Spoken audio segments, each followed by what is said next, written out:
My name is Victoria Hart. I'm 20 years old, and the night my phone lit up, my entire life was sold in 3 text messages. The first one popped up while I was finishing an assignment in the campus library. I sold your bed, laptop, desk, everything in your room, to support your cousin. For a second I thought it was a sick joke. Then another text came, calmly explaining, she needs the money to raise her child. Family comes first. My hands started shaking as I stared at the screen. My laptop. The one I'd worked double shifts to pay for. My bed. My desk. The shelves I'd built with my own hands. My entire room, wiped out with a few taps of my mother's thumbs. I typed so fast my fingers hurt. What am I supposed to sleep on when I come home? Where am I supposed to study? Her response was ice cold. If you don't like it, go live in the storage room. From now on, this place belongs to your cousin. My ears rang. I swallowed hard and typed one last message. At least tell me you didn't touch the watch Grandpa left me. I stared at the typing bubbles, praying. It was sold for $300, she replied. No apology, no hesitation. Something inside me snapped. I grabbed my car keys, walked straight past my classmates, and headed for the parking lot. I didn't even feel the cold as I drove. There was only one person who had ever protected me from my mother's family-first excuses, and I was going to him now. 2 hours later, as I sat in my grandfather's driveway, my phone exploded with calls and messages from my mom. What happened? What did you say to him? Before I tell you what my grandfather did, and how one conversation turned my entire family upside down, tell me in the comments what time it is for you right now and where you're watching from. I really want to see how far this story about family, betrayal, and karma can travel. By the time I killed the engine in front of my grandfather's house, my cheeks were stiff from dried tears I couldn't even remember shedding. The porch light was on, casting a warm square of yellow on the front steps, the only place that had ever felt truly safe. I sat there for a few seconds, gripping the steering wheel, replaying those messages in my head like a broken record. I sold your bed. Go live in the storage room. The watch was sold for $300. 3 sentences that told me exactly how much my mother thought I was worth. I forced myself to move. I climbed the steps and knocked twice. The door opened almost immediately, as if he'd been waiting behind it. Tori? He said, using the nickname only he used. Deep lines furrowed his forehead when he saw my face. What's wrong? That one question broke whatever composure I had left. I pushed past him into the hallway, words tumbling out of me before he even had time to close the door.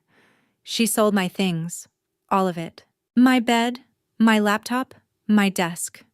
Everything. And the watch. The watch you left me. She sold that too. He didn't interrupt. He just guided me into the living room, sat me on the couch, and let me pour it all out. I told him about the texts, about the way my mother always said, family first, when she meant your cousin first, about the years of being the backup child, the responsible one, the one who could be sacrificed just this once, over and over again. As I spoke, my mind kept branching out into flickering, vicious little daydreams. In one, I pictured myself marching into my old room with a camera, filming the emptiness, posting the whole thing online. My mom sold my life for $300. In another, I imagined suing her, dragging her into court in front of a judge who would finally say the words I'd been dying to hear. You were wrong. A third version was quieter but darker. Packing my car with whatever scraps I had left, vanishing without a word, and letting her discover what it felt like to be abandoned. It was like a twisted mind map in my head, arrows pointing to revenge, escape, exposure. But I didn't know which one to choose. She said I could live in the storage room like some leftover box. I finished, my voice cracking. And she didn't even ask before selling your watch. My grandfather's eyes hardened in a way I'd rarely seen. "She sold the watch?" he repeated slowly. I nodded, a fresh wave of shame washing over me, as if I'd failed him by not protecting it. I thought it was the one thing she wouldn't touch. He leaned back in his chair, jaw clenched. "I gave that watch to you," he said quietly, more to himself than to me. "Not to her. She had no right." A heavy silence settled between us. Then he asked a question that sliced through my self-pity like a knife. "Tori, why do you think she chose your things instead of her own?" I stared at him, stunned. "Because she doesn't care about me?" I answered automatically. He shook his head. "She cares. Just not the way she should. She chose your things because you're the one she expects to survive it. She thinks you're strong enough to lose everything and still be fine, so you're always the sacrifice." The word sacrificed felt like a stone dropped into my chest. Sacrificed for her cousin's rent, her cousin's baby formula, her cousin's mistakes. "That's not strength," I whispered. "That's being disposable." His gaze sharpened. "Exactly. And that's what needs to change." He stood slowly and walked to a small cabinet against the wall. The one with the locking drawer. I'd grown up knowing it held important papers, but I'd never seen inside. He took out a folder thick with documents and set it on the coffee table. "Your mother has been living in my house and living off my money for years," he said, opening it. I told myself I was helping her get back on her feet, but she never stopped leaning. He flipped through the pages. Bank statements, transfers, checks. My mother's name was everywhere. "I didn't want to drag you into this," he continued, "but selling that watch crossed a line I can't ignore." My throat went dry. "What are you saying?" He looked me straight in the eyes. "I'm saying you're not the one who should be sleeping in a storage room, and I'm done letting your mother treat you like collateral. So we're going to do this differently." He pulled out a second envelope and slid it toward me. Inside was a copy of his will and the deed to the house, with a sticky note in his handwriting. "To be updated. Tomorrow," he said. "You and I are going to my lawyer. I want everything properly documented. In the meantime, we'll confront her together. You're not walking into that house alone." My heart pounded. "She's going to lose it," I whispered. "She always says I'm ungrateful when I bring anything up." "Then let her scream," he replied calmly. "She's been screaming over your life long enough. This time, we're going to speak with facts." He paused. "But I need you to decide something tonight. Do you want to fix the relationship, or do you want to protect yourself even if it means losing it?" That question hung in the air like a weight. I'd never allowed myself to think it out loud, that protecting myself might mean stepping away from my own mother. "Can it be both?" I asked quietly. "We can try," he said. "But from now on, we start with protecting you." As he spoke, my phone buzzed on the table. Another message from my mom. "Why aren't you answering? Your cousin is crying. You're making everything harder." I stared at it, then turned the screen face down. For the first time in my life, I didn't feel obligated to reply. If you were in my place, sitting there with proof that your own mother treated you like a piggy bank, what would you do first? Confront her? Expose her? Or walk away? The next afternoon, we pulled into the driveway of the house I was supposed to call home, though it had started to feel more like a storage unit for everyone else's needs. My grandfather cut the engine and looked at me. "Remember," he said, "you don't have to raise your voice to be strong. Let the facts do that for you." My stomach twisted, but I nodded. We walked up to the front door together.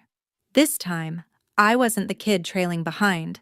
I was the one with a folder of screenshots and a witness who actually believed me.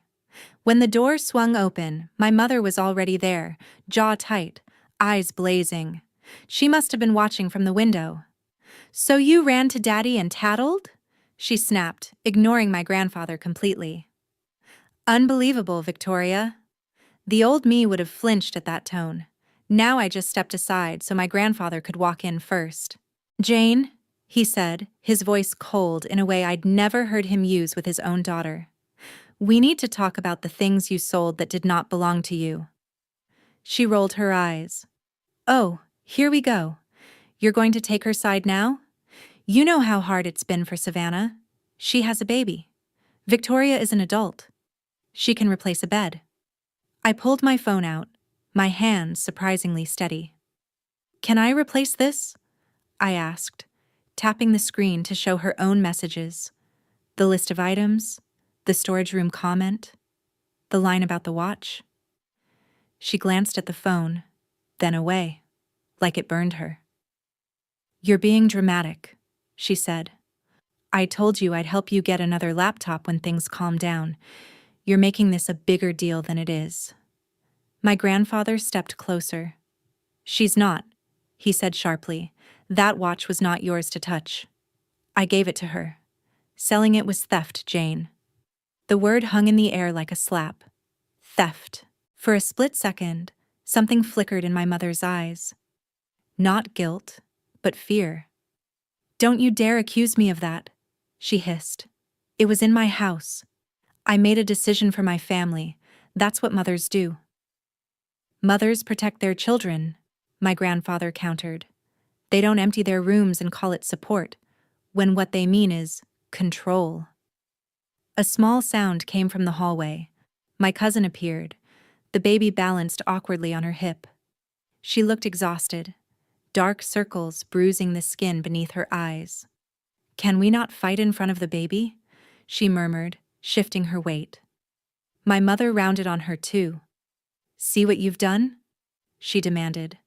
Now your grandfather thinks I'm some kind of criminal, because she couldn't just be grateful. I stared at Savannah, watching the confusion and guilt war on her face. It hit me that she had probably only heard my mother's version. I made sacrifices for you. Your cousin is being selfish. Did you know she sold my things? I asked quietly. Specifically my watch? Savannah looked at me, then down at the baby. She said you didn't mind helping, she admitted. She told me you said it was just stuff. My laugh came out harsh and humorless. Did she tell you I was supposed to sleep in a storage room when I came home? Silence.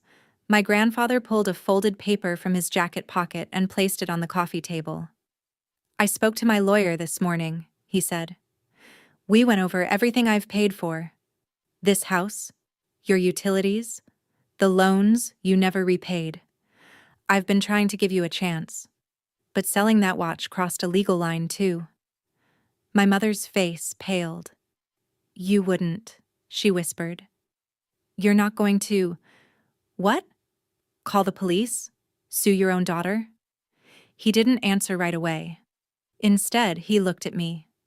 Do you want me to? The room spun for a second. He was giving me the choice. The part of me that had been screaming for justice wanted to say yes, absolutely. Make her feel what it's like to be powerless. Another part saw my cousin clutching her baby tighter, like the room itself was unsafe. I don't want her in jail, I said finally, my voice rough. I want her to stop treating my life like a savings account she can cash out whenever she wants. My grandfather nodded, then turned back to my mother. Here's what will happen, he said slowly. You will repay the value of the watch and the items you sold. You will stop using my money without my permission. And starting next month, this house will no longer be in your name. You'll pay rent or you'll move. I'm done funding your bad decisions. The words hit harder than any shout. My mother stared at him as if he'd slapped her. You can't do that, she whispered. This is my home. No, he replied softly. It's mine. And you've forgotten that. For the first time, she didn't have a quick comeback. Her jaw worked soundlessly. Then she turned on me, eyes bright with fury and something like betrayal. Look what you've done, she spat. You've turned him against me. Are you happy now? You and your stupid watch? Heat rose in my chest, but I didn't look away. You did this, I said. I just finally stopped pretending it was okay. Behind her, Savannah shifted the baby and took a tiny step closer to me, almost imperceptibly. It was small, but I noticed. My mother noticed too, and her expression darkened. Fine, she snapped. If this is how it's going to be, don't come crying to me when your college bills pile up. I'm done helping you.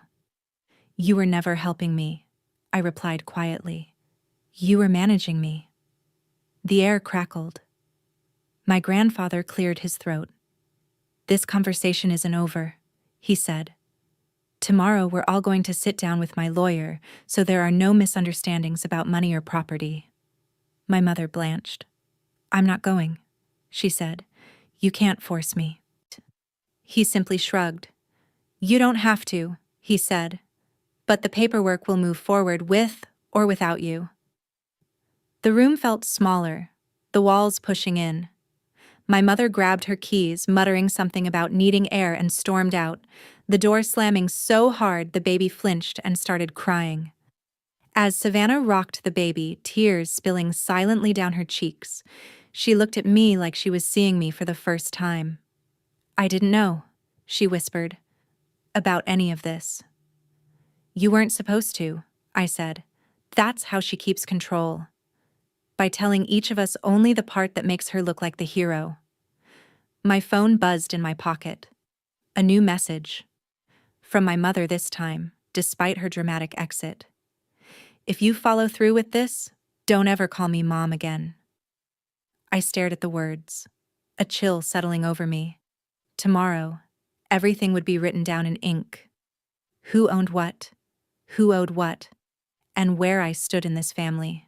But if you knew that signing those papers might permanently change your relationship with your own mother, would you still go to that meeting? The law office was quieter than I expected.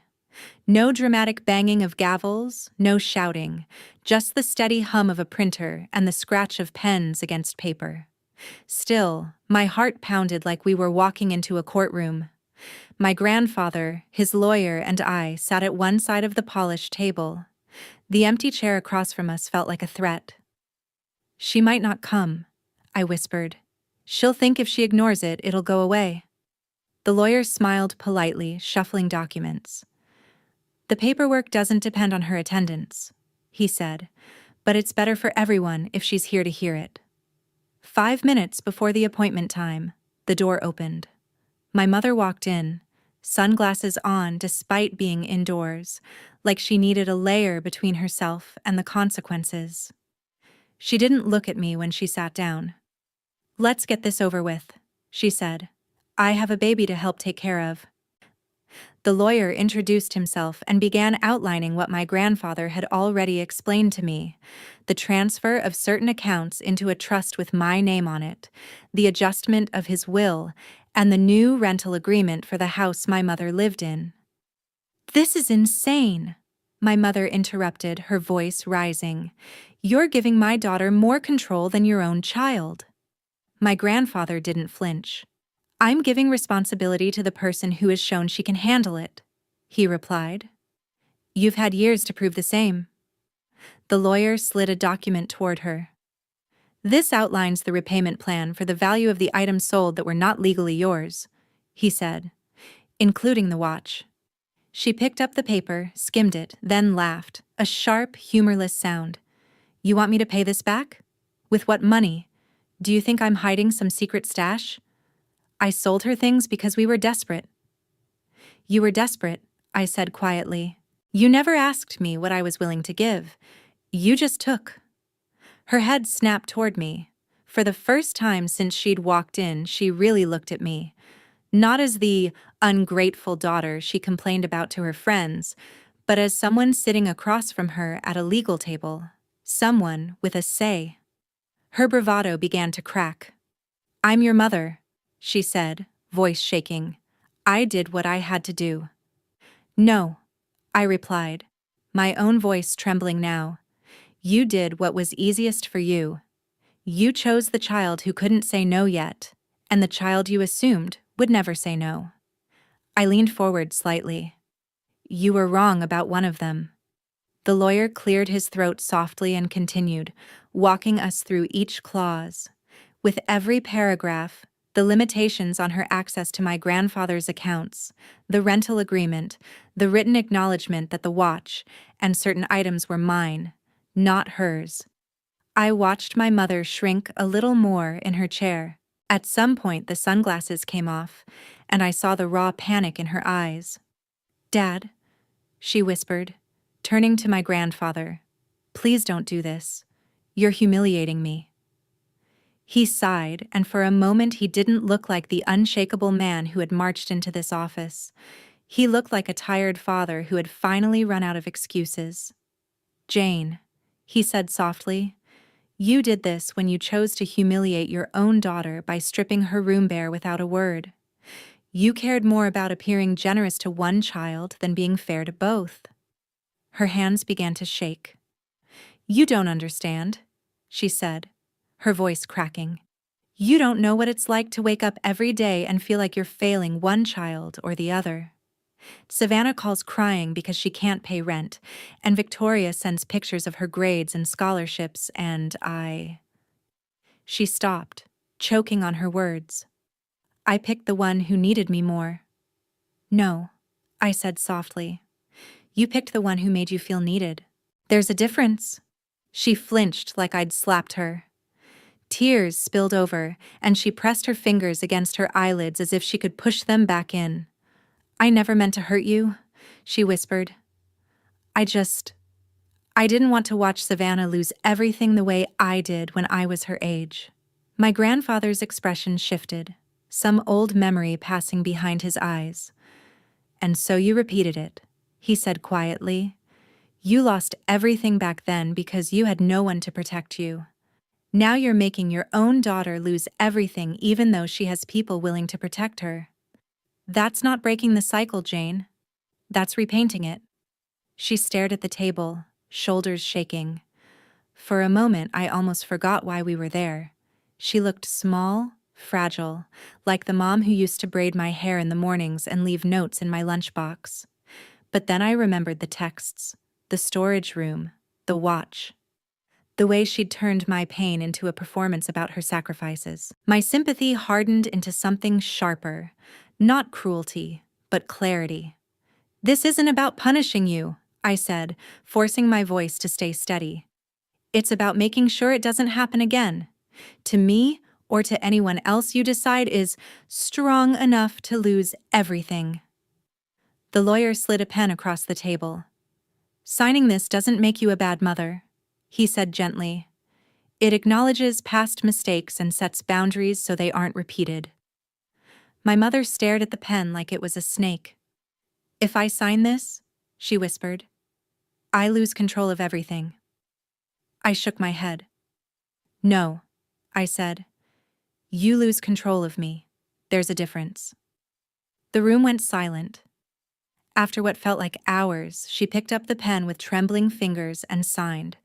One signature on a repayment agreement, another on the rental contract, another on a statement acknowledging the watch had been wrongfully sold and that if the buyer could be located, she'd be responsible for buying it back or paying its appraised value into the trust in my name. With each stroke of ink, she looked a little more hollow, like someone who had built her identity on being the provider and was suddenly in free fall. When it was over, she pushed the papers away and stared at me. Are you happy now? She asked, her voice hoarse. You've turned your own mother into the villain in front of everyone. I swallowed the lump in my throat. You did that when you chose to treat me like property, I said. I'm just making sure it's written down so I don't forget what it cost me to finally say no. As we left the office, my grandfather squeezed my shoulder. You did well, he murmured. You stayed calm. I don't feel calm, I admitted. I feel like I just burned a bridge, and I'm standing on the ashes. He nodded. Sometimes that's what it takes to build a road instead. But as we walked to the car, I couldn't help glancing back at the building, wondering, after you put boundaries on paper, Is there any way to go back to being family again? Or does the ink become the line you can never cross? The fallout started quietly. There was no dramatic explosion, no ambulance, no police cars. Just a slow unraveling of the story my mother had told everyone about who we were. Within a week, word got around our extended family that my grandfather had put his own daughter on a lease and put money in his granddaughter's name instead. Of course, the version they heard depended on who told it. My mother said my grandfather had chosen me over her, that I had manipulated him with tears and exaggerations. But my grandfather, for once, didn't stay silent. When relatives called to ask what was going on, he calmly explained the facts: what had been sold, whose name was on which account, and exactly how much money had flowed out over the years. For the first time in my life, the question wasn't, "Why is Victoria being difficult?" It was, "Why didn't anyone stop this earlier?" At home, the atmosphere was different. My mother read every notice from the bank and every email from the rental office with tight lips and shaking hands. For the first month, she managed the new rent.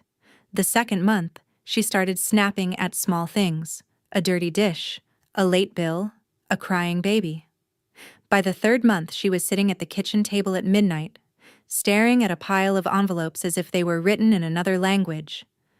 I didn't live there anymore. After the meeting at the lawyer's office, my grandfather offered me the guest room at his place for as long as you need it, and for once I said yes, instead of insisting I could handle it alone. Still, I came by often, partly to check on my cousin, partly to make sure my mother understood that boundaries didn't mean abandonment. One evening, when I walked in, I found a stranger sitting at the table with them, a woman in her 40s with gentle eyes and a stack of folders. "This is Mara," my grandfather explained. "She's a family financial counselor. I asked her to come by." My mother's eyes flashed. "He thinks I need someone to explain money to me," she said bitterly, gesturing at the papers. Apparently, having a daughter who studies business management wasn't enough. Mara smiled calmly. "I'm not here to judge you," she said. "I'm here to help you figure out how to live within your means, now that certain support has changed." She glanced at me. "And to make sure everyone in this house understands what fair looks like."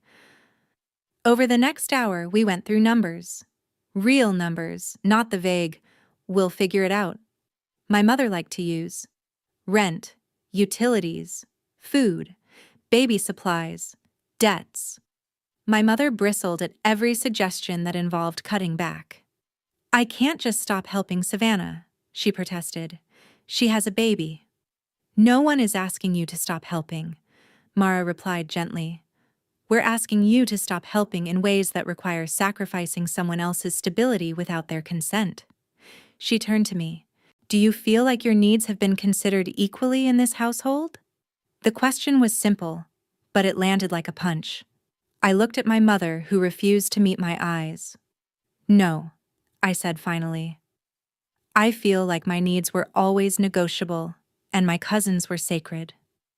For a moment, the only sound in the room was the baby's soft breathing from the bassinet. My mother's face crumpled. "You have no idea how guilty I've felt every time I couldn't help her," she whispered. "Watching her struggle reminds me of being 19 and alone with you, and no one answering their phone when I called." My chest tightened. I'd heard pieces of that story my whole life. The nights she'd gone hungry, the jobs she'd lost, the people who'd turned their backs. But this was the first time she'd connected it directly to what she'd done to me. "So you decided to become the person who always answered her phone," I said quietly. "You just forgot that sometimes." She called at my expense. Mara nodded slowly. "That's a common pattern," she said. "We overcorrect for the pain we went through and end up recreating it in a different direction." She turned to my mother.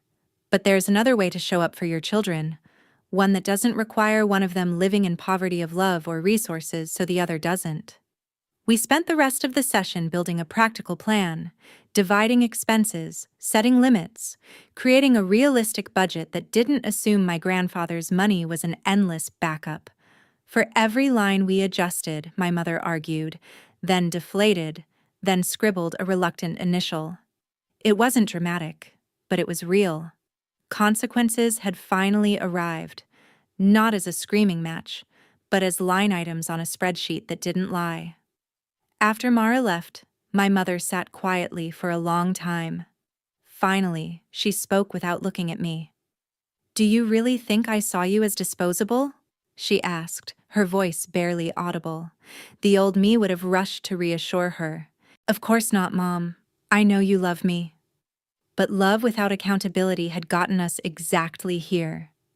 "I think you saw me as someone who would always forgive you," I said honestly. "Someone who would always understand and never leave." She swallowed hard. "And now?" "Now," I said, choosing my words carefully, "I still love you. But I won't let you hurt me for the sake of feeling like a good mother to someone else." She flinched, but she didn't argue. That night, as I drove back to my grandfather's house, it hit me that revenge, in my case, didn't look like destroying her life. It looked like forcing her to live within the limits she'd ignored for years. Financial limits, emotional limits, parental limits. It looked like saying no and not backing down when she cried. But I still wondered, can someone who only learned love through sacrifice ever learn to love without having a victim? Months passed. If you'd walked into my life from the outside, you might have thought everything had settled. I lived with my grandfather, commuted to campus, worked part-time at a local design studio, and came home to someone who never once asked me to give up my future for anyone else's emergency. But under the surface, the shift was much bigger.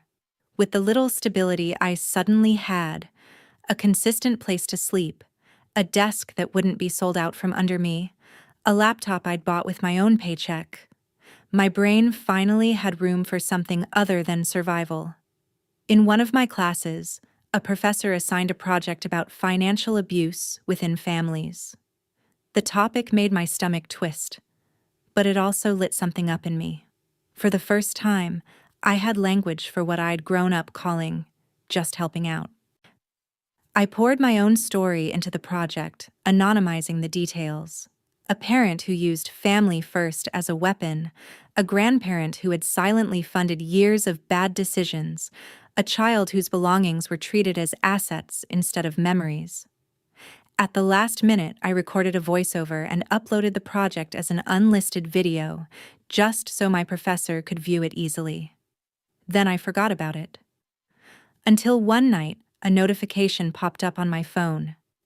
"Your video has been shared 500 times. Somehow, my private project had leaked. Someone had screen recorded it and posted it on a platform I'd barely used. By the end of the week, it had hundreds of thousands of views.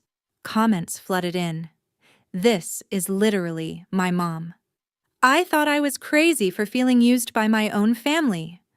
Please talk more about this." People weren't debating whether I was ungrateful. They were thanking me for naming something they'd been too scared to say out loud. I panicked at first. What if my mother saw it and recognized herself? But as I scrolled through the comments, that fear began to transform into something else, a sense of justice that didn't require screaming matches or legal threats. My story wasn't just about me anymore.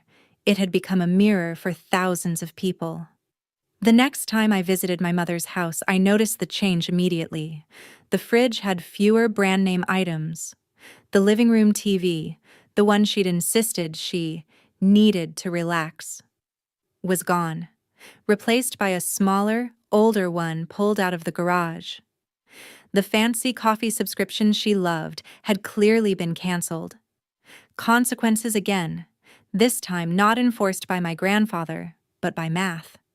"You look good," she said stiffly when I walked in, taking in my work clothes and the new bag I'd budgeted for with my own money. "Busy." "I am," I replied. "School, work, a little bit of content." She frowned. What kind of content?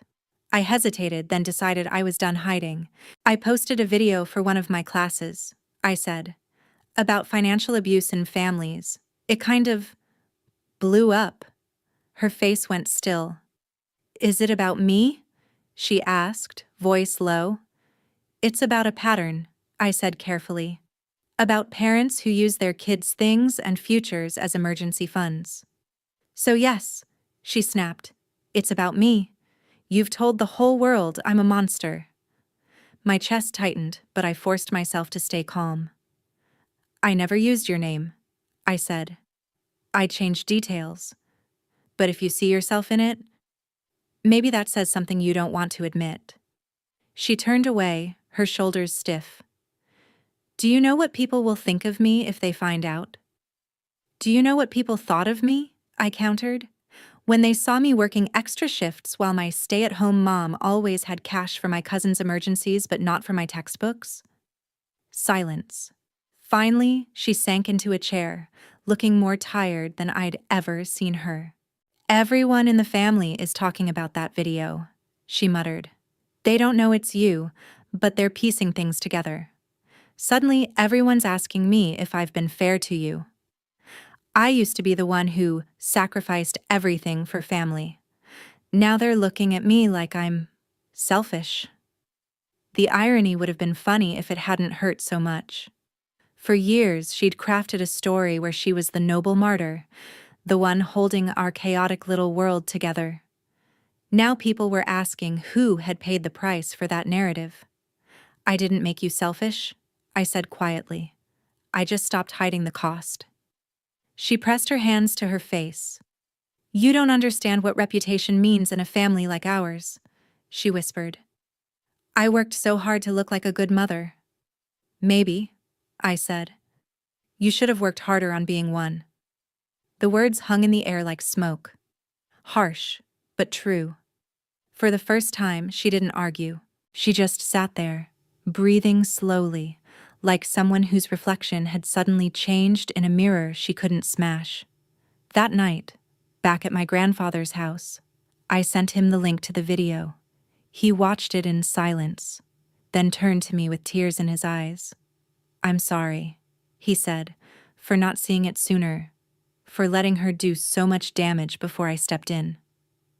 You're the reason I didn't break, I replied. You and that watch, even if it's gone. He smiled sadly. The watch was just metal and gears, he said. The real inheritance is this. You learned early that your value isn't measured in the things people take from you. As the video continued to spread, people started messaging me, asking for advice, sharing their own stories. I wasn't a therapist, I wasn't a lawyer, but I knew how it felt to be told you were ungrateful for wanting basic respect.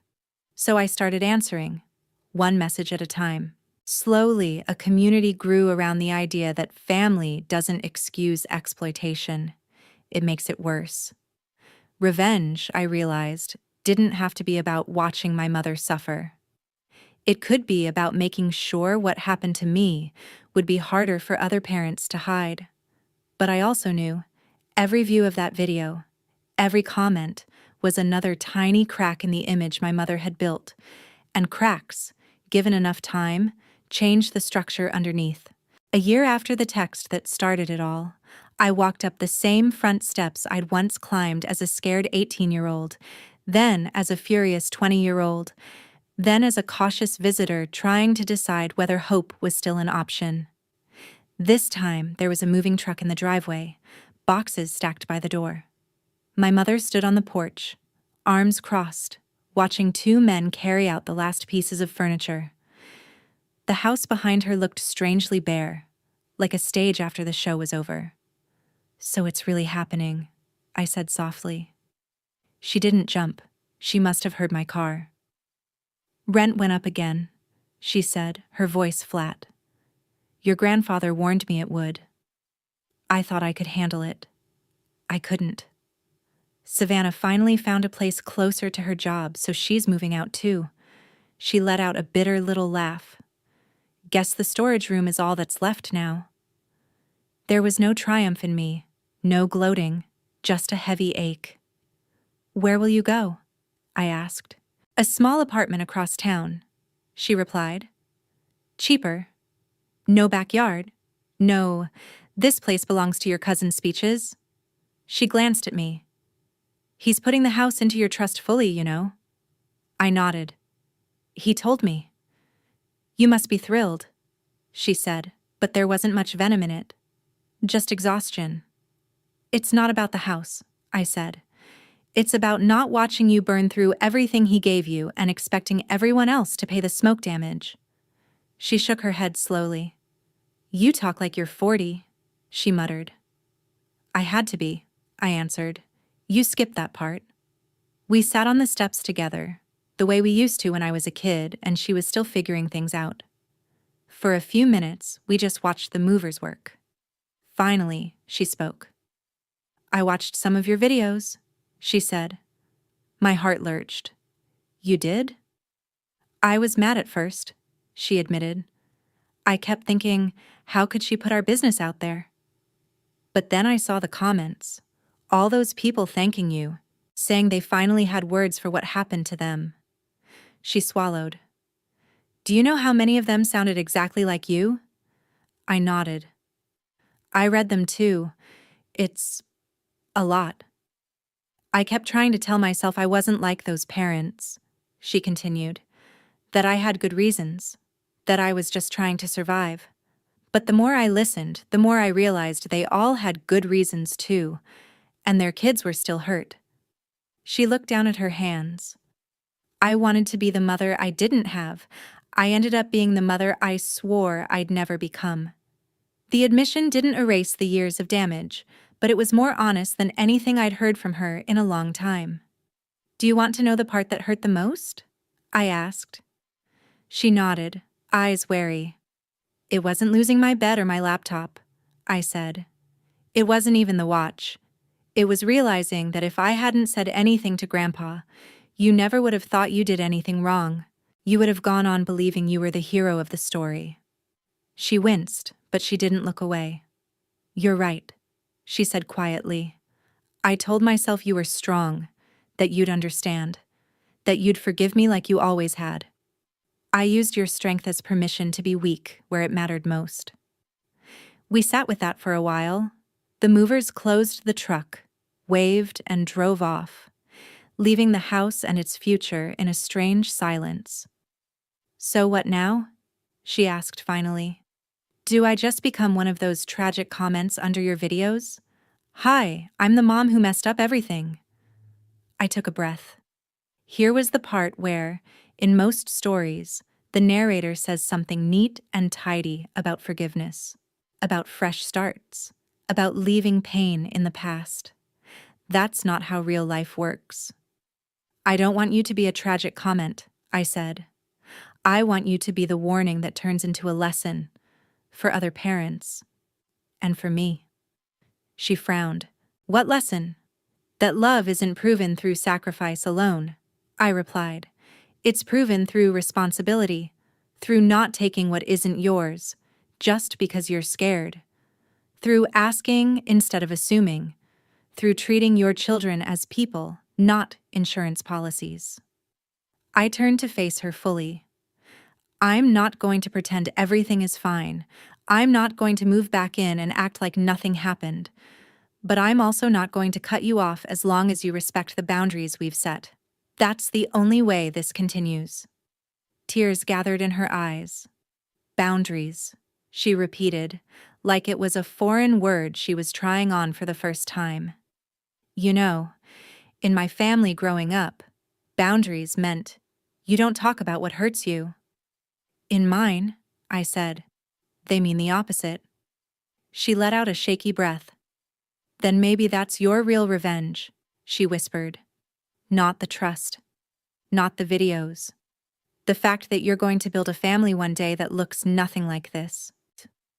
For the first time, the word revenge didn't taste bitter in my mouth. It tasted like possibility. Not destroying what hurt me, but refusing to pass it on. Later that week, I filmed a new video. Not a blow-by-blow of my mother's mistakes, not a victory lap about legal documents and trust funds.